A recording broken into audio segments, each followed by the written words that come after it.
Posible ang 30 pesos per kilo na bigas ayon sa Kamara. Ang ilang Batanggenyo umaasang mapapabilang ang Batangas sa listahan ng Department of Agriculture kung saan maaring makabili nito. Ang detalye sa report ni Hazel Alviar.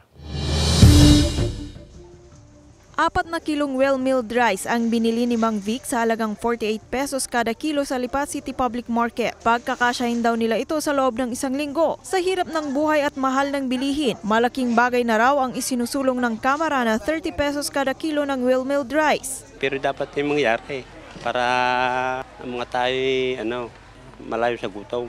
Sa anunsyo ni House Speaker Martin Romualdez, sinabi nitong posibleng ipatupad sa Hulyo ang 30 pesos kada kilo ng well-milled rice. Pinag-aaralan na raw ng Department of Agriculture kung saang mga lugar sa bansa maaring magbenta ng bigas sa nasabing presyo sa pamamagitan ng mga Kadiwa stores. Pero para sa rice retailer na si Joy, kung bibigyan ang mga Kadiwa store ng ganitong presyo, dapat din daw nabigyan ang mga tendera sa palengke. Murang presyo din daw kasi ang hanap ng karamihan sa kanyang mga suki. Kasi karapatan din naman po natin bilang Pilipino na maranasan po yung murang bilihin, murang bigas, dahil yun po yung unang pangangailangan natin. Umaasa naman si Ruben na kabilang ang Batangas sa mapapabilang sa lista ng Department of Agriculture sa mga magbebenta ng mababang presyo ng bigas. Pero kung mangyari man, tingin daw niya, hindi rin ito pang matagalan. Yung mga magsasaka, tulungan natin para maging marami ang ani. Para sa ganun naman, hindi yung palaging gobyerno ang magsasakripisyo kasi ang gobyerno po pira ng taong bayan yan eh.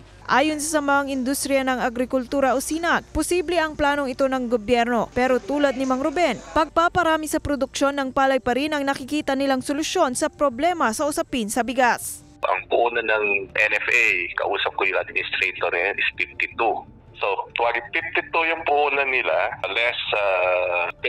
So, ang subsidized price ng NFA niyan is 22 pesos.